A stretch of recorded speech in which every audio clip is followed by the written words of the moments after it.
Good afternoon and welcome once again to the Polity, reaching you live from the Abuja studios of Kaftan Television. I will bring you once again another great edition of the Polity, where we speak on issues of politics, governance, the state of the nation, and the intersection of all of these. The elections have been over. We've been speaking about elections for so long, and they've come and gone, with the exception of some supplementary elections still to hold this month.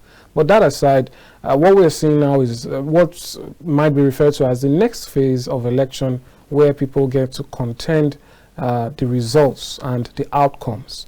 And they say that the judiciary is the last hope of the common man.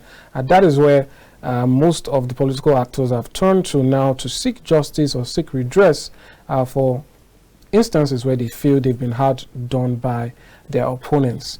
Today we'll be focusing particularly on this process, the post-election petition and counter-petition problem, part of the polity. Now, the APC, the ruling party, the winners of the presidential election on the February 25th polls, have filed their counter-petitions following those filed by the other candidates, including the candidate of the Labour Party and the candidates of the People's Democratic Party, Peter Obi and Atiku Abubakar, respectively. Today we'll be shining a light on these petitions, what it means, possible outcomes, and the issues that are in contention. Welcome once again. I am Amadino Barry. Now, I've been joined in the studio by Ehidiame Destiny Esquire. He is a legal practitioner, and he joins me now to do some justice to the issue of petitions and counter-petitions. Good afternoon and welcome to the program. Good afternoon, Amadi. It's good to have you. Nice to meet you. Thank you for coming. All right, there's a lot, in the petitions we've seen so far, but I'd like to get your general overview and some issues raised by others, the public, and so on and so forth. But let's start with this particular issue, the issue of interpreting the Electoral Act. All the while leading up to this moment, everyone believed that transmission of results was something that had to be done and so on. And that is one of the things being contended now. We saw recently that INEC said that was never the case. It was up to them to decide. So what do you make of this and this statement by them? And good afternoon. Thank you very much. Thank you for the opportunity for us to enlighten Nigeria on the election matter. Yes, election matters. Is what characterizes a democratic system.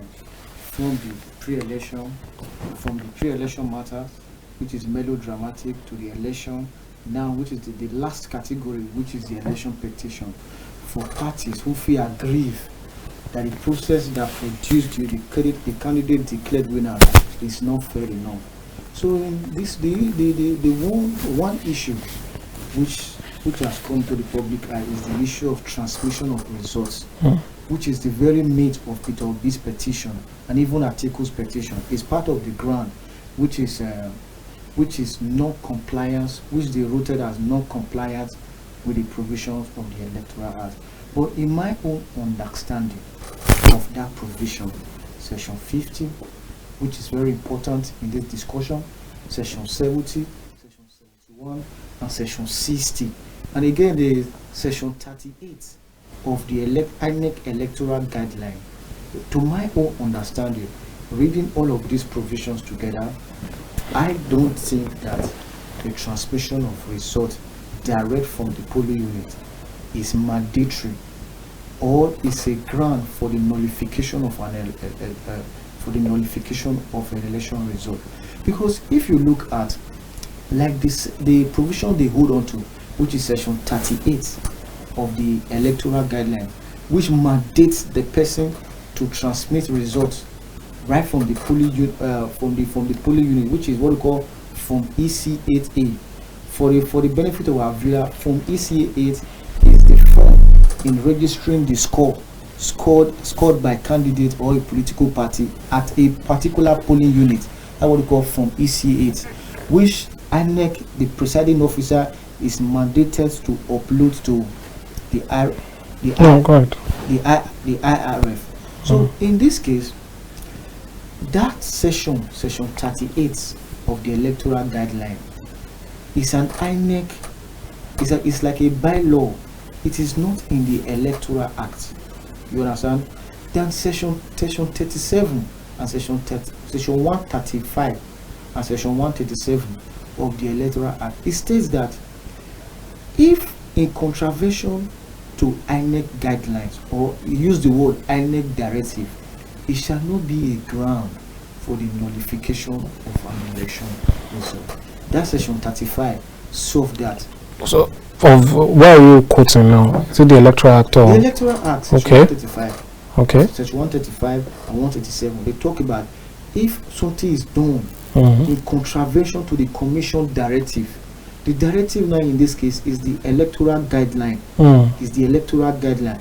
It shall not be a ground for the nullification of an election result. So is there no redress, nothing, no consequence for them not following that guideline? Okay, the only guideline, the only thing that it's not even specifically state that you must transmit to FRI. It's only the guideline. The law makes it compulsory that you must use beavers. Beavers is compulsory. All right. Beavers to accredit voters. Without that, all the vote casted in that polling unit will be rendered as 0 votes. You must use beavers.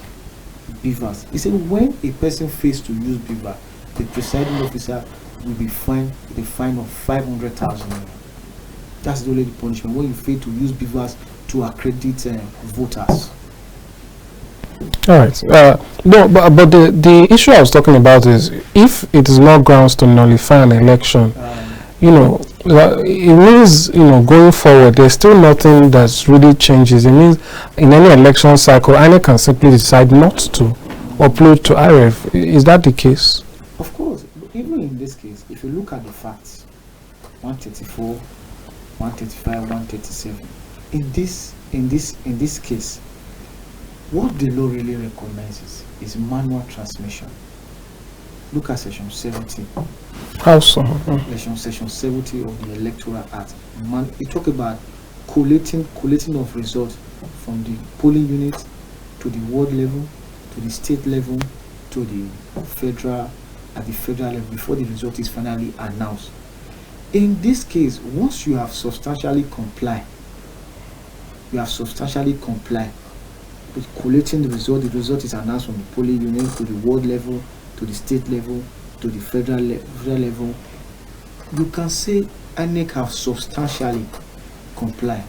Nigeria Electoral Act envisages that our election cannot be perfect. That's why it boils more on substantial compliance. You must substantially comply with the provision of the Electoral Act. But if you look at the other, with the formulation of collation of results at the ward level, INEC did that. Even the result we were even talking about, INEC have uploaded it online, but it was not timeless. It was not timely. It was not direct from the polling unit. Right. I'm sorry to cut you short there. Let's go on a quick break. When we return, we'll pick up right there on the issue of the upload of results. Okay. All right. We'll go on a short break now. When we return, the program continues.